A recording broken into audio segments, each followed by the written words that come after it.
नमस्कार मित्रांनो, आजचे कन्फ्युजिंग वर्ड एक आहे रेन, दुसरा पण आहे रेन. आलशामध्ये आता बघा, स्पेलिंग वेगळी आहे, प्रोनाऊन्सिएशन सेम आहे आणि अर्थ मात्र एकदम वेगळा.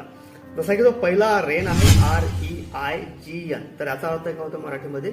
शासन. बरोबर, शासन करणे. आलशामध्ये जसं की एक्झाम्पल बघा, people were not happy in British rain. People were not happy in British rain म्हणजेच काय? जे ब्रिटिशांचं जेव्हा शासन होतं तेव्हा लोक आनंदी होते का? नाही होते. आलशामध्ये असा काही सेंटेन्सचा अर्थ होईल. आता जो दुसरा रेन आहे REIN, तर याचा अर्थ काय होता मराठीमध्ये? पाऊस. आलशामध्ये जसे की एक्झाम्पल बघा, rain water is useful for crops. Rain water is useful for crops म्हणजेच काय? जे पावसाचं पाणी असते ते काय असते? चांगलं असते. कशासाठी? पिकांसाठी. आलशामध्ये तर आजसाठी एवढंच. भेटूया पुढच्या व्हिडिओमध्ये. तोपर्यंत नमस्कार आणि थँक्यू फॉर वॉचिंग.